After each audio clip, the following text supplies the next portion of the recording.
Welcome to Two Owls Talking Sports. I'm Mike Davidson, as always, with my partner, John Wiley, Overlake's athletic director, and we have another winter playoff edition of TOTS for you today. We are getting ready for tip-off, a loser-out game for our boys as they host Cedar Park Christian in the Emerald Sound Conference playoffs. John, it's a big week of basketball. Unfortunately, our girls' team saw their season come to an end over the last couple of days. Tough loss on the road at Granite Falls. Tell us how that one went down. They did, and hats off to them. One way you can see if a team's improving throughout the year is what's the spread on the games. And they came into Granite Falls about 10 days, 12 days earlier, and Granite Falls really took care of them by well into double figures. In the game on Saturday, they held the lead for much of the game, and they couldn't pull it out in the end. They lost by 4. But, some really good things. I watched them play Cedar Park last week as well in a playoff game. Cedar Park beat them by 52 10 days earlier. And they were, not that it was about a 20-point game, but certainly felt better than 52. And, you have like Aisha J and Anushka knocking down threes, stuff you didn't see early in the season, and stuff just getting better and better and better. Unfortunately, this was a tough league, and we learned a lot. And I'll tell you one thing. Those girls love playing together. They root for each other till the final buzzer. They're jumping off the bench, as soon as someone scores. It's a lot of fun to watch. You wouldn't know what the score really was. But in this case, their season is over, and it's on to the boys. Yeah, congratulations to Coach Nelson and those girls. That's a young squad, team that's up and coming, and we saw that improvement over the course of the year. As we talk about point spreads, I think we've mentioned this before here on the broadcast. When you look at the top 3 teams in the Emerald Sound Conference on the boys' side now, 3 teams going to state. First time out against Bear Creek and against Kings for these boys. Tough sledding, right? Yeah. They did not look ready for that jump up. And then in the last couple of weeks, they have been in 3 dogfights with those 2 teams. And, just couldn't get it done on the road at Bear Creek. What a heck of a game, heck of a comeback. Yeah, I don't know what it is about going to Bear Creek. I know that the teams have played fairly evenly matched for most of those games, for certainly the last 2 where they played. But we go in there and we forget to get it going for the first couple of minutes, and they found themselves down 10-0. Yep. And that was really hard to dig out of, and they chased their own tail for much of it. It was a 7-point game at half. It got to a 1-possession game numerous times in the fourth quarter. By the way, Derek Lee just went on a run. And also Andrew Lowe. I mean, these guys knocked down 10, 12 threes on Friday. So it was a tough loss, a 6-point loss at Bear Creek, puts Bear Creek in state and a date with Kings in the conference championship. But it also sets the Owls on a path where they can get that last spot, but they got to do some work. Yeah, they have 2 games to win this week to make that happen. Hey, let's go back to Derek Lee here real quick. Yeah. That's got to be our player of the week. I mean, not just the production overall, but when it came in that Bear Creek game, right? That step back shot to end the half, right? Another one to end the third quarter, right? Big shots in big spots for the junior. And it was so much fun because Derek feels those moments, and so he hit 2 pressure-filled jumpers to end both those quarters. And, full flex, and the whole crowd went nuts. Plays with emotion. And there's a ton of students there. It was a really fun high school basketball game. He knocked down 6 threes. So, he is playing his best basketball of the year. We're really happy for the co-captain. He is the athlete of the week. The game before was against Eastside Prep in the playoffs, and he went for 13 and 8 boards. He's really been a great leader. So congratulations, Derek, on that honor, Athlete of the Week this week. And so let's look ahead for this boys team. They see Cedar Park Christian tonight. That's the 4 seed.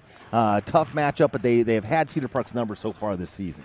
They match up extremely well with a team like Cedar Park because, as we have said ad nauseum, I feel like the Owls give up some size to the bigger teams. They did against Bear Creek the other night, across the board, giving up 2-3 inches. Mm-hmm.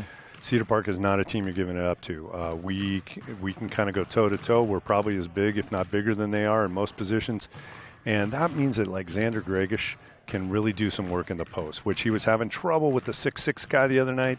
Xander looks like he's 6'8". He's about 6'1" or 2", and he plays so much bigger, and he plays huge against most of this league. And I think Cedar Park's had their hands full with him.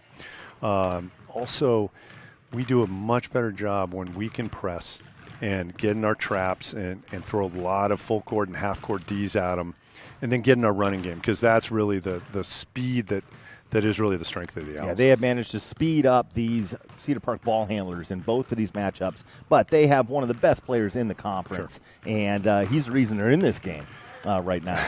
I believe the story is that there was a couple seconds left in the last playoff game, a loser-out game with South Whidbey. South Whidbey picked a bad time to miss some free throws. The Cedar Park got the ball down 3 with 2.5 seconds left. Ryder got it at half court, chucked it, went in. They go to OT, and Cedar Park wins it in OT. So Ryder Nagel, a fantastic player for Cedar Park, but Overlake has been able to match up well with him. They got quick guards and know how to defend. That may be what they do best defensively. Right. 22.9 a game, I believe. Ryder throws in points-wise, and so you can't sleep on him. He's a dynamic scorer, and if you can kind of keep him in check, then you have a really good chance tonight. So Overlake should be favored in these two remaining games on the road to state. It's possible they'll see Eastside Prep again with a win, a chance to go to state there. That's another team they have taken care of already in this tournament. Right. Where do they look to kind of place out once this bracket is set? They'll be the third place finisher in a really strong league. Right. They're the number 9 team in the RPI right now. Right. So number 9 state for Overlake right now. Now, what you need to know is there's a seeding committee that will get together throughout the state, and I think our representative is Mendo from Bear Creek. Mendo, if you're listening, don't forget about the Owls. They are so if things go well, if we can win this game tonight, if we can turn around and win the game against the winner of Eastside Prep and UPrep, Overlake will take the third and final spot to state. We're sitting at 9 in RPI, but the state seeding committee will take a look at that. They'll take a look at who we played, who we beat, who everybody else did the same, and then come out with their state rankings. If they got a number 9 seed, right? Mm-hmm. The bad news is the number 9 seeds in a loser-out game. 9 through 16 have to play for their chance at the Dome. In state regionals, so it's a state tournament, but it's a regional format. So the good news is that Overlake, if all goes well, would host that game. Right, because they'd have a higher seed than the 16. Not necessarily host, but would be in. It would be in a regional site, but they wouldn't necessarily maybe have to travel. Amish or something. So that would be a great thing. If they somehow crept into the top 8, they would be in a situation where they would play a highly seeded team, but it wouldn't be an elimination game. So it'd kind of be a free shot at one of the best teams. So I don't want to look too far ahead, Mike. No. You know what happens when you look ahead. This is a good team that's here tonight. They've earned the right to be here, and so will a team on Saturday if we're lucky enough to get through tonight.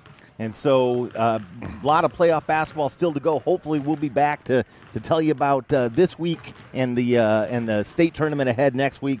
But the boys have some work to do to pull it off. You got it. Both of these games should be at home. Right? If we win tonight, we'll host again. That'll be Friday night? That'll be Saturday, and it'll most likely be an afternoon game, but it'll come down to referee availability. So both of those games will be here in the gym and also streamed live on NFHS, called by the two of us as usual. So lots of ways to catch those matchups, and we hope to bring you some state games here when we catch up with you again this time next week. For my partner, John Wiley, I'm Mike Davidson. Thanks for joining us on 2 Hours Talking Sports.